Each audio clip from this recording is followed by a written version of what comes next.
Nagpur Amravati root पर pimple ज़िरा के पास एक एसटी बस ने ट्रक को पीछे से टक्कर मार दी। इस हादसे में बस में सवार 33 यात्री घायल हो गए।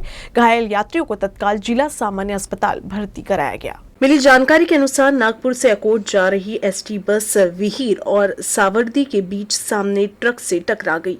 इस समय एसटी बस में 35 से 40 यात्री सफर कर रहे थे। हादसे में अधिकतर यात्रियों को मामूली चोट आई है।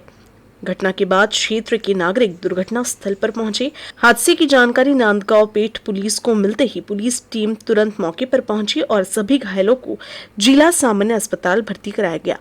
अस्पताल प्रशासन के मुताबिक 32 यात्रियों को इलाज के लिए भर्ती कराया गया है और इन सभी यात्रियों को मामूली चोटें आई हैं। गनीमत रही कि इस हादसे में कोई जान माल का नुकसान नहीं हुआ है। अमरावती में शिव जयंती के अवसर पर आयोजित कार्यक्रम में एक वक्ता ने अपने भाषण में डॉक्टर बोंडे को बेवकूफ हो क्या ये कहकर संबोधित किया।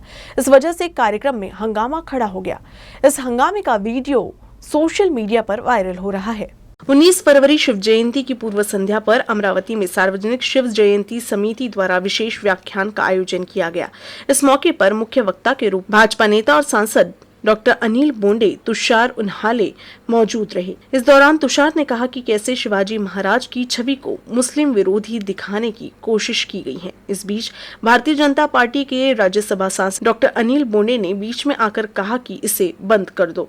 उस वक्त स्पीकर तुषार ने कहा कि आप जनता के प्रतिनिधि है, नहीं तो किसी को बर्दाश्त नहीं किया जाएगा। संविधान ने मुझे महाराज का सही इतिहास बताने का अधिकार दिया है।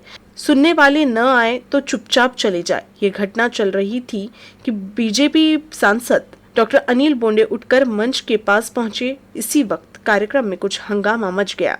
उठला तर फक्त मुसलमानच मारायचे, महाराजांना दुसरा काही उद्योगच नव्हता, अशी जणीव काही अशी। तुम्ही मूर्ख आहे का? हे बरोबर नाही, हे बरोबर नाही, हे बरोबर नाही। घाबरत नाही। राज्यघटनेने दिलेलं स्वातंत्र्य आम्हाला, हे अभिव्यक्तीची गडचिपी कदापि सहन केला जाणार नाही आहे, बिलकुल नाही। आम्ही सन्मान करतो तुमचा, तुम्ही ज्येष्ठ आहात, आम्हाला वडीलधारी आहात, पण याचा अर्थ असा नाही की तुम्ही आमच्या स्वातंत्र्यावरती बंधन आणणार।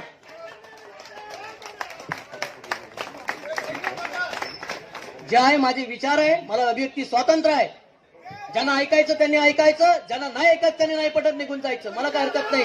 मी निमंत्रित पाहुणा आहे, तुम्ही सुद्धा आहात इथे, आम्ही सन्मान करतो तुमचा, ज्येष्ठ आहात, वडीलधारी आहेत, आमच्या वडिला समानात, पण याचा अर्थ असा नाही की तुम्ही इथे अरे कार्य आम्हाला बोलणार आणि आमचं अभिव्यक्ती स्वातंत्र्याची गडचिपी करणार, अजिबात नाही। मुझे जालिम के तरफदार नहीं लिख सकते, मुझे जालिम के तरफदार नहीं लिख सकते, अरे कम से कम वो मुझे गद्दार तो नहीं लिख सकते। अमरावती में मंगलवार को कलेक्टर पवनीत कौर द्वारा ऑनलाइन 7/12 मशीनों का उद्घाटन किया गया। यहाँ किसानों को सिर्फ एक क्लिक पर ऑनलाइन 7/12 जैसी सुविधाएं मिलेगी। ऑनलाइन 7/12 और इसी तरह की सुविधाओं के लिए किसानों के साथ साथ नागरिकों को भी सरकारी और तलाठी कार्यालयों में समय बिताने की जरूरत नहीं है। मशीन के मात्र एक क्लिक से आम नागरिकों को 7/12 का ऑनलाइन फॉर्म व अन्य सुविधाएं उपलब्ध करा दी गई हैं। कलेक्टर पवनीत कौर ने मंगलवार को नागरिकों से इन सुविधाओं का लाभ उठाने की अपील की है। इस अवसर पर रेजिडेंट डिप्टी कलेक्टर विवेक घोटके, डिप्टी कलेक्टर रंजीत भोसले, अतिरिक्त जिला सूचना अधिकारी मनीष फुलझेले, जिला परियोजना प्रबंधक प्रफुल्ल मेहर सहित अन्य गणमान्य व्यक्ति उपस्थित थे। इस अवसर पर श्रीमती कौर ने कहा कि सरकार नवीनतम सूचना प्रौद्योगिकी का उपयोग कर पारदर्शिता और गति लाने का प्रयास कर रही है ताकि किसानों और नागरिकों को सरकारी योजनाओं का लाभ तुरंत मिले और आवश्यक दस्तावेजों के लिए उनका समय बर्बाद न हो।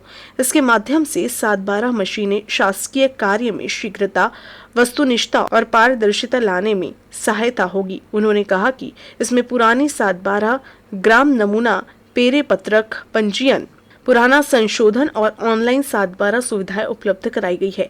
इन्होंने इस अवसर पर कहा कि इस सुविधा के तहत सूचना प्रौद्योगिकी का उपयोग करते हुए सरकारी पंजीकरण कक्ष के सभी दस्तावेजों को ऑनलाइन कर दिया गया है। ऑनलाइन 7/12 मशीन के तहत प्रत्येक सुविधा पर मात्र 30 रुपए का खर्च आएगा। किसान के साथ साथ नागरिक भी इस मशीन का आसानी से उपयोग कर सकते हैं। इस मशीन में आसान भाषा में निर्देश दिए जाते हैं जिसे हर कोई समझ सकता है, जिसमें सुविधा का चयन कर आवश्यक दस्तावेज तत्काल प्राप्त कर सकते हैं। करत आहे कारण इथं खूप गर्दी होईल. हे आपण शिफ्ट करत आहे तहसील कार्यालय अमरावतीला आणि तिथं जो कॉपिंगचा जो क्लर्क आहे त्याला आम्ही थोडं ट्रेन करू आणि तो तिथं राहील काही दिवस. क्योंकि स्टार्टिंग मध्ये तर ते सांगावं लागेल थोडा अवघड आहे, पैसे टाकणे आणि हे सर्व थोडा अवघड आहे. कोणाला तिथे थांबावं लागेल आणि सांगावं लागेल. अपॉइंटच करू ना एक माणसाला याच्यासाठी वगैरे असं आहे का. अमरावती में पुरानी कृषि उपज मंडी समिति की सब्जी मंडी में किसानों का काफी हंगामा देखने को मिला। मालवीय चौक स्थित पुरानी कृषि उपज मंडी समिति की भाजीपाला मंडी खूब हिट रही। मार्केट कमेटी में मंगलवार को किसानों की उपज ले जाने वाले ट्रकों की संख्या बढ़ गई है, लेकिन चूंकि लाइसेंस व्यापारियों की जगह सब्जी का सामान लेकर अनधिकृत वेंडर एक ही जगह बैठे हैं, इसीलिए मार्केट कमेटी में इन ट्रकों के आने की जगह नहीं है। इसीलिए लाइसेंसधारी अविनाश जसवंते ने आरोप लगाया है कि किसानों के लिए बनी एपीएमसी अब उद्योग और पैसा कमाने का साधन बनती जा रही है। किसानों दलालों के साथ साथ उन्हें भी कोई सुविधा नहीं दी जा रही है। उन्होंने ये भी चेतावनी दी कि अगर जल्द से जल्द इस मामले में कार्रवाई नहीं की गई तो वो बड़ा आंदोलन करेंगे। इसलिए प्रशासन की ओर से गुरुवार को इस संबंध में बैठक आयोजित करने का आश्वासन दिया गया। नहीं काय को चालू होगा, अभी भी गाड़ी लगी है साहब, ये बात मत करो अभी भी नहीं, एक गेट बंद है, एक गेट बंद है, एक गेट बंद है, वहाँ पर भी अभी भी जाएंगे तो गन्ने की गाड़ी लगी है साहब, सकाळपासून चालू है नहीं, एक गेट चालू है, गाड़ी मुझे लगी है गन्ने की लगी है कि गन्ने वाले अलग से पैसे दे रहे हैं तुम्हारे को, रोज लगी रहती तुम्हारे बाद में गेटवर आहे. तुम्हाला एक म्हणणं आहे, आपण एवढे मोठे मोठे गेट कायच्यासाठी बनवले, आवक जावकसाठी बनवले, का तुम्ही गेट बंद करून गेट चालू था याची गाडी काढा ना तुमच्या सीसीटीव्ही कॅमेराचा रेकॉर्डिंग काढा ना. 2 दिवस झाले अर्धे गेट बंद करून राहिले, कोण बंद करून राहिले तुम्ही? Maharashtra state board of secondary and higher secondary education ने मंगलवार से राज्य में 12वीं की परीक्षा शुरू कर दी है। परीक्षा को देखते हुए अमरावती मंडल में 523 केंद्र बनाए गए हैं, जिसमें इस वर्ष 1,42,044 विद्यार्थी परीक्षा में शामिल हुए हैं। महाराष्ट्र राज्य माध्यमिक और उच्च माध्यमिक शिक्षा बोर्ड द्वारा अमरावती जिले में 12वीं की परीक्षा मंगलवार से शुरू हो गई है। जिले के 523 परीक्षा केंद्रों में 1,42,044 विद्यार्थी परीक्षा दे रहे हैं। सुबह 11 बजे प्रश्न पत्र बांटे गए। नकल विहीन वातावरण में आयोजित की जाने वाली परीक्षा के लिए निर्धारित समय के बाद अंत में 10 मिनट की अवधि बढ़ाई गई है। बोर्ड द्वारा 10वीं की परीक्षा की पृष्ठभूमि के लिए सभी आवश्यक तैयारियां कर ली गई है। इस साल 12वीं की परीक्षा में सबसे ज्यादा छात्र साइंस स्ट्रीम के हैं। इस वर्ष कार्य योजना के माध्यम से परीक्षा में नकल को रोकने का प्रयास किया जाएगा। 12वीं कक्षा की परीक्षा 21 फरवरी से 21 मार्च तक आयोजित की जाएगी। अमरावती जिले के 1,42,044 छात्रों ने 12वीं कक्षा की परीक्षा के लिए पंजीकरण कराया है। परीक्षा के लिए विभागीय आयुक्त, जिलाधिकारी, उप शिक्षा निदेशक सहित शिक्षा अधिकारी के मार्गदर्शन में विभिन्न टीमें गठित की गई है। परीक्षा केंद्रों पर गोपनीयता बनाए रखने के लिए काउंसलर और हेल्पलाइन की व्यवस्था की गई है। यावर्षी सुमारे 523 परीक्षा केंद्रावर अमरावती विभागांतर्गत परीक्षा सुरू होणार आहे आणि 523 केंद्र नेमण्यात आलेली आहे। या परीक्षा केंद्रावर जवळपास 1,42,561 विद्यार्थी परीक्षार्थी आहेत। त्यामध्ये मुलींची संख्या आहे 64,873 आणि मुलांची संख्या आहे 74,864 विद्यार्थी या परीक्षेला असणार आहे।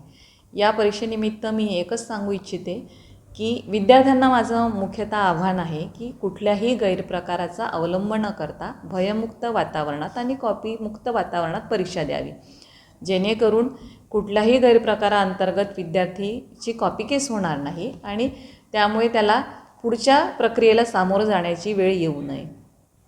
सर्व विद्यार्थी, त्यांचे पालक, सर्व मुख्याध्यापक, शिक्षक बंधू भगिनींना माझे या परीक्षेनिमित्त खूप खूप शुभेच्छा आहे।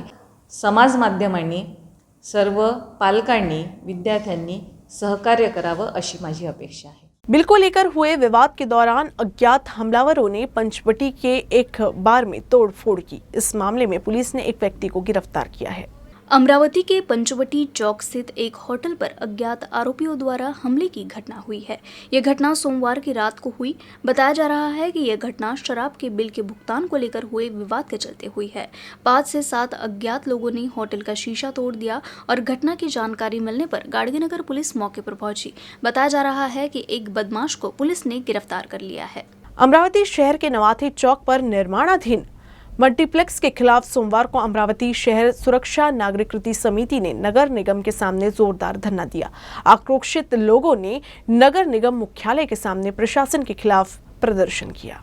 दोपहर 12 बजे नगर निगम कार्यालय में अमरावती शहर नागरिक कृति समिति के मुन्ना राठौड़, रामा सोलंके, समीर जवंजाल, संजय गव्हाले, प्रवीण डांगे ने मोर्चे का नेतृत्व किया।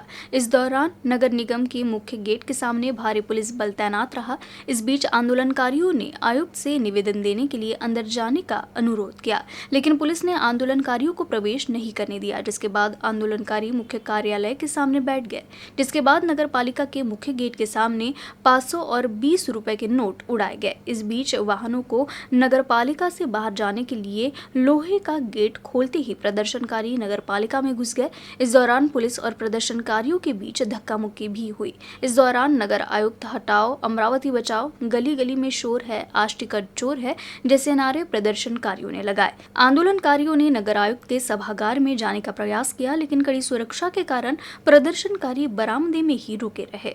प्रदर्शनकारियों का आरोप है कि नगर आयुक्त ने मनमानी शुरू कर दी है और विकास कार्यों को छोड़कर नगर निगम कार्यालय पर करोड़ों रुपए खर्च किए जा रहे हैं।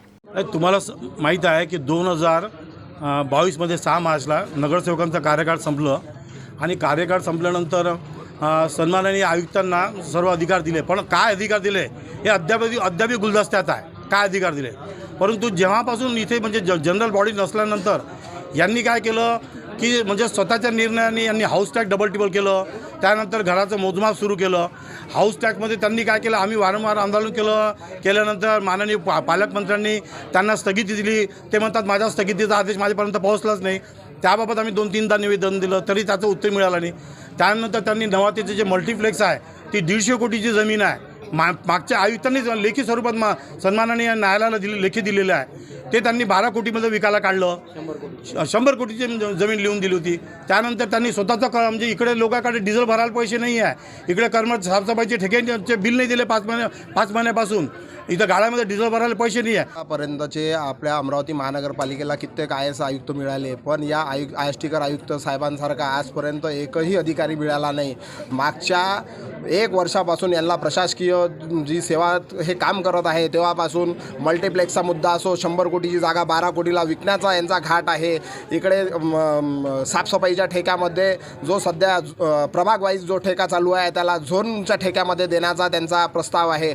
असे अनेक मुद्दे आहे की शहरातला भूखंड माफिया, आताही तुम्ही आष्टीकरच्या कॅबिनला जाऊन बसाल तर इथे भूखंड माफियांचा सुरसुराट पसरला आहे। अशा या भूखंड माफियाचा संरक्षण देणारा आयुक्ताचा आम्ही तीव्र शब्दात निषेध करतो।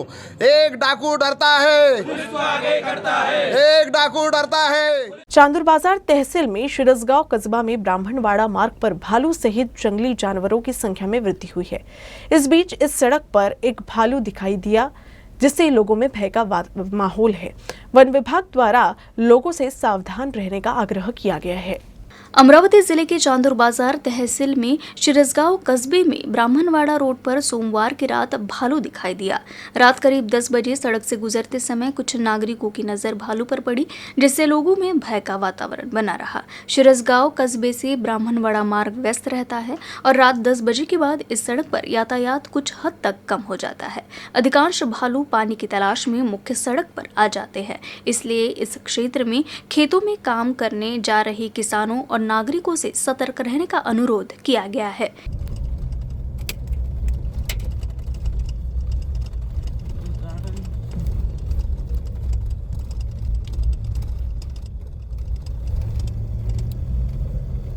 थकून जाते बिचारे, काही सुधारणा गेले। ठाकरे गुट की नेता सुषमा अंधारे ने मुख्यमंत्री एकनाथ शिंदे पर हमला बोला है। उन्होंने कहा कि हमें चुनाव आयोग का फैसला मंजूर नहीं है। सुप्रीम कोर्ट और चुनाव आयोग द्वारा जानबूझकर शिवसेना को परेशान किया जा रहा है। साथ ही उन्होंने भाजपा और एकनाथ शिंदे को विकृत मानसिकता वाला बताया। त्या संबंधाने न्यायालयात दाद मागणार आहोत, कारण पक्ष म्हणून जर त्यांना वेगळ्या काही गोष्टी निकष लावायचे होते तर मग सदस्य नोंदणी असेल, शपथपत्र असेल, कार्यकारिणी सदस्य संख्या असेल, या सगळ्या गोष्टी तुम्ही आम्हाला का करायला सांगितल्या? तुम्ही आम्हाला सांगताना मात्र या सगळी कागदपत्रं मागितली आणि निकष लावताना मात्र त्याचा तुम्ही उल्लेखच करत नाही. याचा अर्थ निव्वळ शिवसेनेचा वेळ घेणे, शिवसेनेला त्रास देणे आणि सातत्याने शिवसेना कशी अडचणीत येईल याचा प्रयत्न करत राहणे. म्हणजे आधी तुम्ही आमदार फोडता, मग तुम्ही पक्ष घेता, मग तुम्ही नाव घेता, मग तुम्ही चिन्ह घेता. बरं, तुम्ही टेम्पररी दिलेलं जे चिन्ह आहे मशाल, त्या चिन्हावर सुद्धा तुम्ही तुमचा हक्क सांगायला लागता किंवा ते चिन्हसुद्धा काढून घेण्याचा प्रयत्न करता. म्हणजे एखाद्याला भूक लागली असेल तर त्याने त्याचं अन्न मिळवणं हा त्याचा अधिकार आहे. परंतु स्वतःचं पोट भरून जेवण झाल्यानंतर दुसऱ्याच्या ताटात मुठभर माती कालवणे हा अधिकार नाही, ही विकृत बुद्धी आहे. आणि ती विकृत बुद्धी सध्या मुख्यमंत्री एकनाथ शिंदेजी यांना का सुचत आहे हा खरंच मला पडलेला प्रश्न आहे. न्यूज रूम से बस इतना ही. खबरों का सिलसिला यूं ही चलता रहेगा. अब देखते रहिएगा UC न्यूज़ अमरावती.